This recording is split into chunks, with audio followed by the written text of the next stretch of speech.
तो प्लानिंग की बात की आपने, भविष्य की प्लानिंग की, तो ये प्लानिंग करते करते आप एस्ट्रोलॉजी में कहाँ से प्लान कर गए? नहीं मालूम। मेरा एक दोस्त है, वो कुछ बात करते थे, एकादश से एकादश, द्वादश से द्वादश, अष्टम से अष्टम, कुछ ऐसे बताते थे। मेरा शायद एस्ट्रोलॉजी में, पहले पामिस्ट्री में लोगों को, हाँ, जो मैंने करना चाहा वो कभी नहीं कर पाया। मैं कीरो की पामिस्ट्री पढ़ता था, कुछ लाइनें वाइनें देखता था, अच्छा दोस्तों पे, आप जैसे दोस्तों इम्प्रेस करने के लिए, बुद्धि रेखा है, सन रेखा है, ऐसा है, कुछ भी नहीं आता था। वो भी बताते, मैं सोचा चलो सीखने की कोशिश करें, कुछ भी नहीं समझ में आया। फिर जब कोविड चल रहा था, घर से बाहर भी नहीं निकलते थे, सब बंद थे ऑफिसेज में, मैं इंफ्रास्ट्रक्चर डेवलपमेंट कॉरपोरेशन में था, एक आध घंटे के लिए ऑफिस जाता था। 2 साल का पूरा वो पीरियड वैसे ही था, वर्क फ्रॉम होम वाला, हमारे लिए भी वही था। आपका रिटायरमेंट तो 20 में हुआ? 20 में, तो 30 जून को।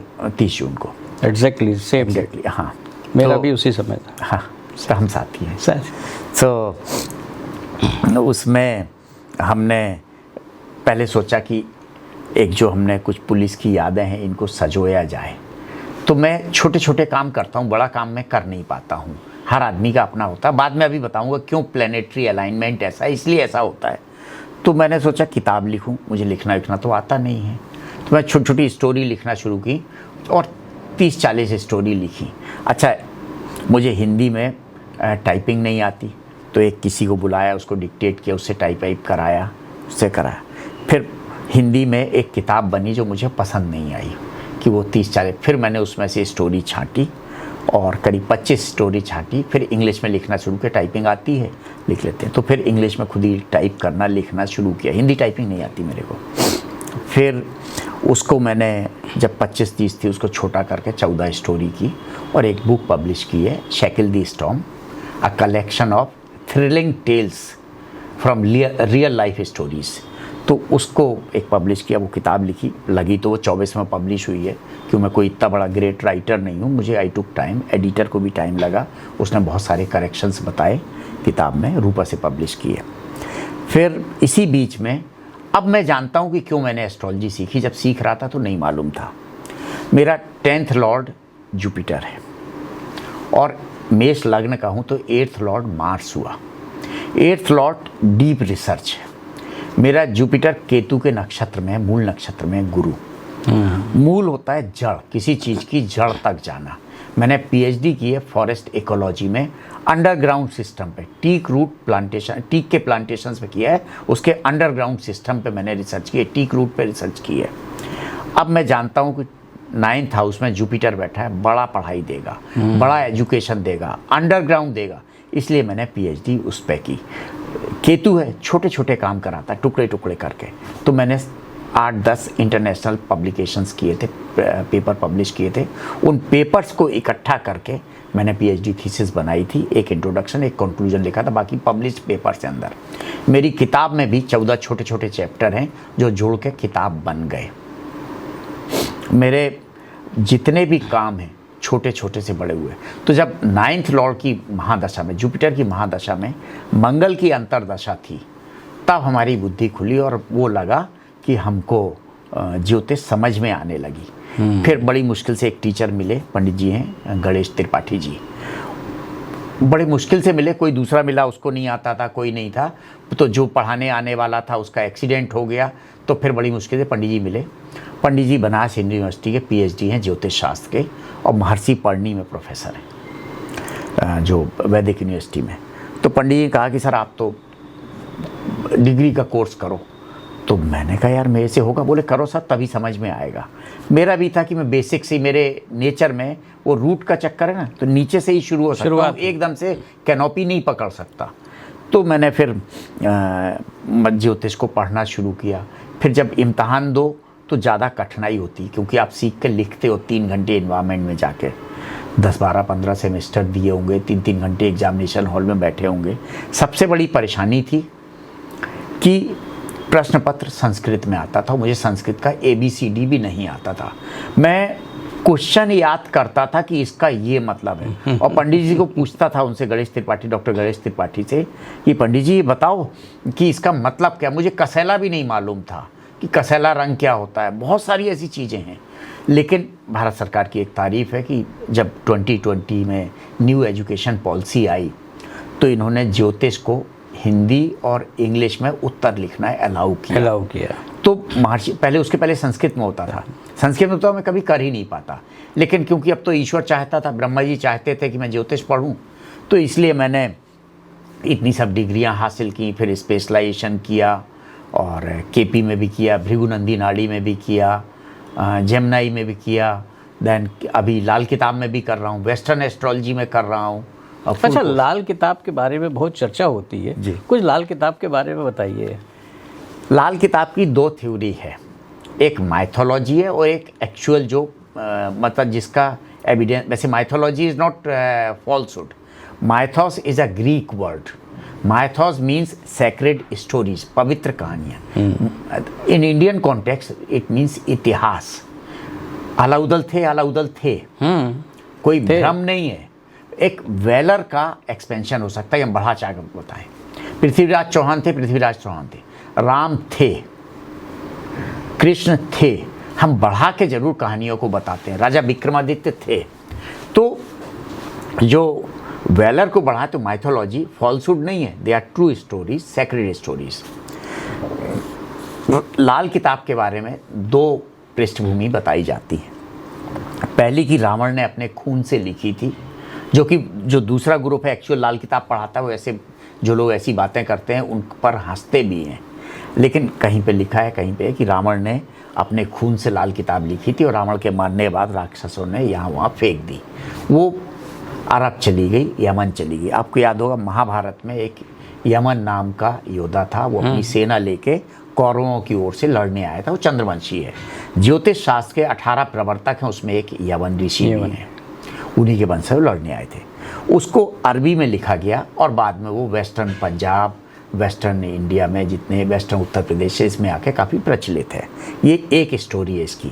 दूसरी 1939 में एक पंडित रूपचंद जोशी जी थे, वो जालंधर के पास के फुलबारा गांव के रहने वाले थे और आर्मी में अकाउंटेंट थे।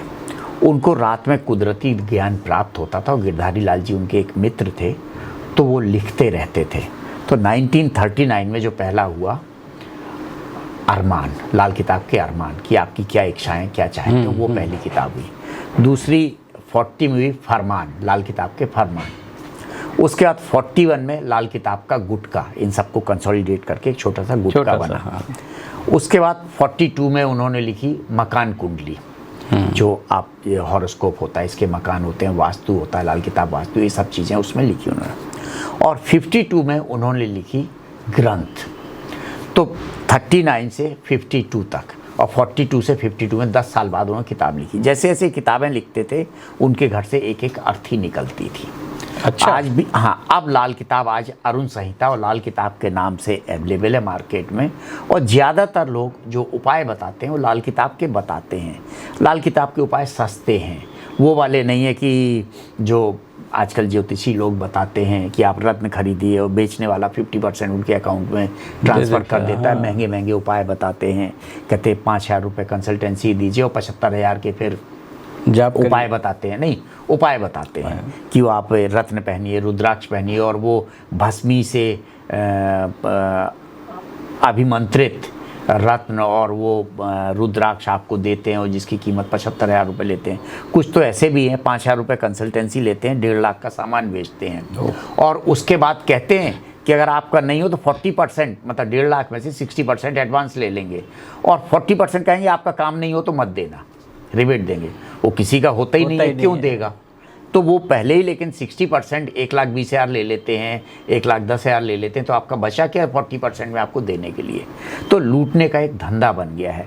तो लाल किताब कुछ उपाय बताती है, सही भी हो जाते हैं। देखो, जैसे सुख परमानेंट नहीं है तो दुख भी परमानेंट नहीं होता है। तो बहुत सारे ज्योतिषी आपने देखा होगा 3 महीने बाद का समय देते हैं, इसलिए देते हैं 3 महीने छोटे प्लैनेट्स हैं, छोटे इन द सेंस जिनका ऑर्बिट छोटा है। जैसे सूर्य है 1 महीने में चेंज हो जाएगा, चंद्रमा है 2.25 दिन में चेंज हो जाएगा, बुध है एक महीने के आसपास शुक्र है, एक महीने के आसपास मंगल है, 35-36 दिन में, 40 दिन में मूव कर जाएगा। तो ये तो वैसे ही आपके जब प्लैनेट्स मूव कर गए तो आपका तो दुख सुख चलता रहेगा ना। तो इसलिए जुपिटर मान लो आपके ट्राइन में है, तो अगर हर अगले साल मतलब एक साल छोड़ के एक साल जुपिटर आपके जो आपका हीरो घर है जिसमें जुपिटर बैठा है उसके ट्राइन में आता है, या तो अपोजिट ट्राइन में या उसके ट्राइन में आएगा, तो वैसे भी कुछ ना कुछ तो अच्छा फल देगा। तो आपके बहुत सारे काम तो आपकी किस्मत से वैसे ही हो रहे हैं। ज्योतिष एक आपको होप देती है कि आपने एक कर दिया तो एक विश्व, और ऐसा नहीं है, प्लैनेटरी अलाइनमेंट है, कर्मा अलाइनमेंट थ्योरी होती है, आपके पूर्व पुण्य कर्म होते हैं कि आपको बुद्धि ऐसी आती है, आप ऐसे व्यक्ति से मिलते हैं जो सच में जानता है। और बहुत सारे लोगों को इंट्यूशन भी होता है कि ऐसा बता दो। बहुत सारे जो सच में ज्योतिषी हैं, अच्छे हैं, वो उनको इंट्यूशन होता है, वो देते भी हैं, लेकिन वो इतने पैसे वैसे नहीं लेते हैं इस तरीके का। जो पैसा लेके लूट रहा आपको, उनका फल क्या लगेगा। अच्छा, हम ये जानना चाहते हैं कि आप एस्ट्रोलॉजी में इतना काम कर रहे हैं, तो हमारे दर्शकों को ये बता दीजिए कि कितने घर होते हैं और उस घर में किस घर में कौन सा ग्रह बैठा होता है। जी, मैं पहले तो ये बताऊं ज्योतिष शास्त्र होती क्या है। जो आप पूछ रहे हैं होरा शास्त्र है। ओके। हाँ, ज्योतिष शास्त्र के 3 भाग होते हैं। थोड़ा 2-3 मिनट का समय लगेगा, कोई बात, क्योंकि हम केवल ये जो कुंडली दर्पण होता है उसको ज्योतिष शास्त्र मानने लगे हैं। इतना भ्रम फैल गया, यूट्यूब पे आप ज्योतिष खोलिए तो वही आता है, वही जो आता है। ज्योतिष शास्त्र के 3 भाग होते हैं। पहला होता है गणित ज्योतिष या सिद्धांत ज्योतिष। ये है कि आकाश में ग्रह नक्षत्र एक कैसे हैं, कैसे स्थित हैं, कैसे घूम रहे हैं, बिना किसी बेस के लटके हुए हैं ना यूनिवर्स में। सब ग्रह हैं, नक्षत्र हैं, सैटेलाइट जिसको आप प्लैनेट, सैटेलाइट इतने कि कितने चंद्रमा हैं, 35 चंद्रमा है, कितने चंद्रमा, ये सब चीज़ें जो घूम रहे हैं। कुछ अप्रकाशित ग्रह भी हैं। तो इन सब की क्या स्थितियां हैं, इनके क्या मूवमेंट हैं, इनके क्या डायमेंशंस हैं, ये कैसे सूर्य कैसे 24 घंटे में घूमते हैं, आकाश पाताल तीनों लोगों को प्रकाशित करते हैं, ये सब चीज़ें, चंद्रमा सबको कैसे प्रकाशित करता है, चंद्रमा में रोशनी कहाँ से आती है, ये सब चीज़ें, ये आपकी सिद्धांत ज्योतिष कहलाती है, पहली शाखा है। दूसरी होती है मुंडेन ज्योतिष, संहिता ज्योतिष।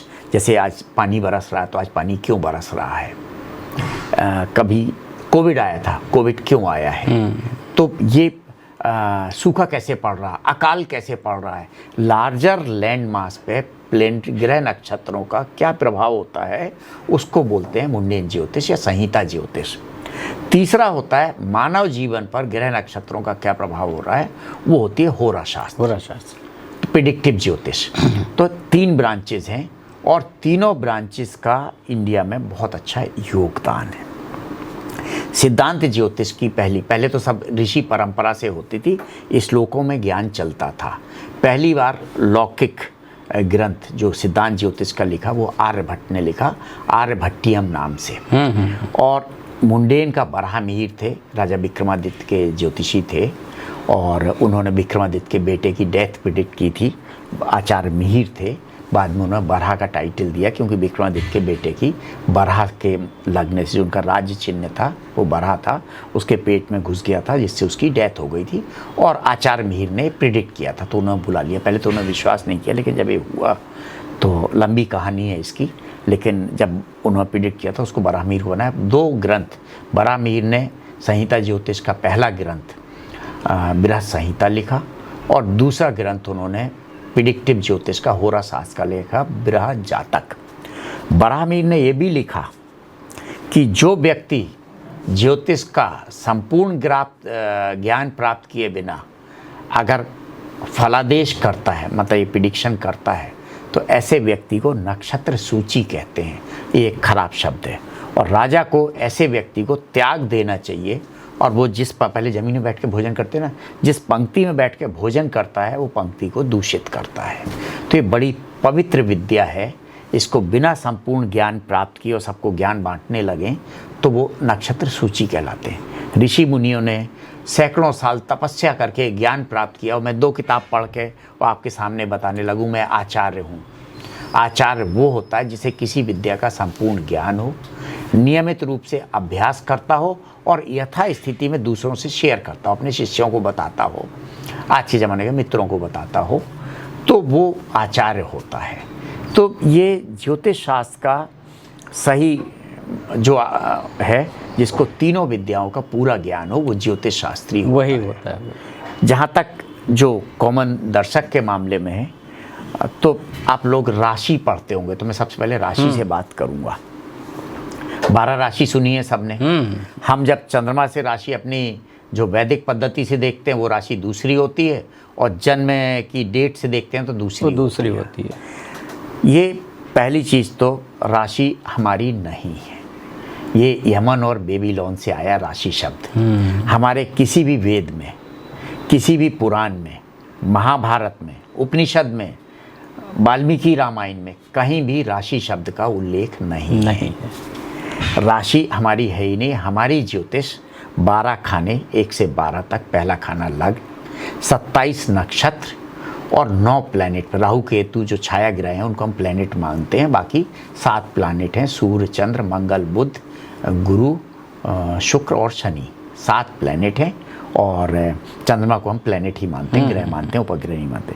और राहु केतु 2 वैसे तो नॉर्थ नोड, साउथ नोड कहलाते हैं वेस्टर्न एस्ट्रोलॉजी में, हम इनको छाया ग्रह बोलते हैं। तो 9 ग्रह, 12 घर और 27 नक्षत्र पे हमारा ज्योतिष बेस्ड है, वैदिक ज्योतिष। लेकिन आप राशि का कहते हैं, राशि बाद में, जैसे महाभारत में जब भीष्म पितामह सैया पे बैठे हुए हैं तो कृष्ण को बताते हैं वो कि हे कान्हा, अब मेरा अंतिम समय आ गया है, मेरा श्वेत केतु मेरे चित्रा नक्षत्र को भेज चुका है और स्वाति नक्षत्र में प्रवेश कर रहा है, अब मैं मोक्ष को प्राप्त होऊंगा। राजा दशरथ राम के वनवास के समय कहते हैं, मंगल मेरे जन्म नक्षत्र को भेद रहा है, इसलिए अब मेरे कष्ट के दिन शुरू हो रहे हैं। हमारे किसी भी ग्रंथ में राशि शब्द का उल्लेख नहीं है। बरहामीर ने पहली बार पंच सिद्धांतिका में मैपिंग की है कि जो ये राशियाँ हैं और नक्षत्र, उनकी मैपिंग की, और हर राशि में 2.25 नक्षत्र से मैपिंग की है। एक नक्षत्र होता है 13 डिग्री 20 मिनट का, राशि होता है 30 डिग्री का। राशि एक ब्रॉडर आउटलुक होता है और नक्षत्र उससे सूक्ष्म होता है। और कृष्णामूर्ति जी ने उप नक्षत्र थ्योरी भी ले आए और सूक्ष्म में, डिटेल्ड में एनालिसिस करने के लिए, टाइमिंग ऑफ इवेंट्स के लिए उन्होंने उप नक्षत्र ले आए कि 54 सेकंड में ही सूर्य चेंज होता है। कुछ प्लैनेट हैं वो उप नक्षत्र, वो 1 मिनट में, कुछ 3 में, सबसे ज़्यादा शुक्र का होता है, करीब 8 मिनट में चेंज होता है। तो जो इवेंट्स 54 सेकंड में बर्थ में चेंज हो रहे हैं, 1 मिनट में हो रहा है, ट्विंस का होता है, 2 मिनट का अंतर होता है, वो इससे एक्सप्लेन होता है जी। मैं केवल एक उदाहरण दूंगा आपको। जैसे मेष राशि आपने बोल दी, मेष लग्न बोली, तो मेष लग्न में उसमें मार्स की एनर्जी है, मंगल की एनर्जी है। तो आदमी में मेष के गुण आप बताओगे कि मेष के गुण होना चाहिए, उसमें उग्र होना चाहिए, एजिटेटेड होना चाहिए, एरोगेंट होना चाहिए, थोड़ा सा एग्रेसिव होना चाहिए, आर्गुमेंटेटिव होना चाहिए। लेकिन मेष राशि में 3 नक्षत्र पड़ते हैं। पहला नक्षत्र पड़ता है अश्विनी नक्षत्र। अश्विनी नक्षत्र 13 डिग्री 20 मिनट का होता है। तो अश्विनी नक्षत्र का, इनके हर नक्षत्र का एक देवता होता है, एक पशु होता है, एक पक्षी होता है, उसके कुछ आर्टिकल होते हैं, उसका एक पेड़ भी होता है। वो गुण धर्म उस नक्षत्र में होते हैं। जैसे अश्विनी कुमार जी हैं, तो जो अश्विनी मेष राशि का ही, लेकिन अब अश्विनी नक्षत्र में पैदा हुआ तो घोड़े की तरह शरीर होगा उसका, वो सुंदर होगा अश्विनी कुमार जी। लेकिन अश्विनी कुमार जी पे लांछन भी लगा था सूर्य की पत्नी का। ऐसे व्यक्ति के ऊपर कई बार लांछन लगता है। ये अश्विनी कुमार जी हीलर थे। ऐसे व्यक्ति को, भले ही वो आयुर्वेद का डॉक्टर हो या ना हो, लेकिन उसकी हीलिंग पावर बहुत ज़्यादा होती है। उसको आयुर्वेद का, जड़ी बूटी का ज्ञान होता है। अब दूसरा नक्षत्र होता है भरनी। एनर्जी उसमें किसकी आई? केतु की आई, डीप रिसर्च की आई और मंगल की आई। तो मंगल और केतु की मिला के एनर्जी होगा अश्विनी नक्षत्र में। अब दूसरा नक्षत्र आया, वो आया भरनी का। तो भरनी का नक्षत्र जो होगा, वो भरनी के नक्षत्र में इसका यम इसके डीटी है, चील इसका पक्षी है, तो इसकी आँख चील की तरह होती है, और हाथी इसका पशु है। इसकी मेमोरी हाथी की तरह होती है। आपने वो दर्जी और हाथी की सुई वाली कहानी पढ़ी ना अपने बचपन में, वो कहानी लागू होती है। हाथी की मेमोरी, कहते हैं ना एलिफेंट मेमोरी इसकी है, वो कभी भूलता नहीं है। मरते समय भी बोलता है अपने बेटे से, बेटा उसने मुझे परेशान किया था, बदला लेके मत छोड़ना। तीसरी कृतिका होती है। कृतिकाओं ने कार्तिकेय को पाला था। जो कृतिका नक्षत्र वाले होते हैं इनके अग्नि डीटियाँ बड़े पवित्र लोग होते हैं, और कृतिकाओं ने दूसरों के बच्चों को पाला था। तो अश्विनी जो मेष राशि वाला ही होगा, लेकिन कृतिका नक्षत्र में होगा तो दूसरों के बच्चों के एजुकेशन पे, पढ़ाई लिखाई पे, उसको खेल खिलौने देने में, उस पर बहुत ध्यान देगा। आप किसी का भी देख लीजिए। ये तो अभी 2 एनर्जी जुड़ी, अब तीसरी जुड़ेगी कि इसका नवमांश क्या है। तो जब मेष राशि का अश्विनी नक्षत्र का इसके 4 नवमांश होंगे। पहला नवमांश मेष का होगा तो मंगल केतु, मंगल की एनर्जी होगी। दूसरा वृष का होगा तो मंगल शुक्र, मंगल की एनर्जी होगी, और प्लस केतु की तो है ही है। उसके बाद तीसरा नक्षत्र उसका मिथुन का होगा तो बुध की भी एनर्जी जुड़ गई। चौथा कर्क का होगा तो चंद्रमा की एनर्जी जुड़ गई। थोड़ा सौम्य हो जाएगा, शांत हो जाएगा, देखने में कलर में थोड़ा सा फेयरनेस ज़्यादा हो जाएगी। मंगल का कलर लाल होता है, चंद्रमा का कलर सफ़ेद होता है। तो इस हिसाब से बड़े सूक्ष्म में, डिटेल्ड में अध्ययन करो तो होता है। शैलेंद्र जी, एस्ट्रोलॉजी पे अगर हम कहें तो एक अलग से आपसे इंटरव्यू करना पड़ेगा, तब जाकर के जो है बहुत सारी बातें समझ में आएंगी। तो दर्शकों, ये थे हमारे बीच में डॉक्टर शैलेंद्र श्रीवास्तव, जो आपके नगर महोबा के ही रहने वाले हैं और हमारे लिए प्राउड है। और ये देखिए कि जो है ये एक, मुझे लगता है विकिपीडिया है, कहाँ पुलिस, कहाँ एस्ट्रोलॉजी, कहाँ कितना भारी ज्ञान के भंडार हैं अपने आप में ये। तो शैलेंद्र जी, अगर ये वैसे एस्ट्रोलॉजी का काम, इतना ज़्यादा ज्ञान है इनको, लेकिन ये आम तौर पे करते नहीं हैं, और अगर किसी को करते भी हैं तो ये कोई धनराशि नहीं लेते हैं। ये इनकी एक विशेषता है। ठीक है ना शैलेंद्र जी? धन के लिए होती भी नहीं है। तो अगर जिसकी मदद कर सको तभी तो आप सही होगे। ब्रह्मा जी भी तभी मदद करते हैं, आप दूसरों की मदद करो। तो ये तो शैलेंद्र जी, महोबा न्यूज़ से बात करने के लिए आपको बहुत बहुत धन्यवाद, और इतना समय निकालने के लिए बहुत बहुत धन्यवाद। नमस्कार। मैं भी आपका बहुत आभारी हूँ, और जो हूँ महोबा की वजह से हूँ। I am a proud Mahobiyaite, I am a proud Bundelkhandi. मुझे कभी कोई संकोच नहीं होता बोलने में बुंदेलखंडी हूँ। मैं बुंदेलखंडी हूँ और महोबा से हूँ, इसी मिट्टी से हूँ, इन्हीं दोस्तों की वजह से हूँ, इन्हीं टीचर्स की वजह से हूँ।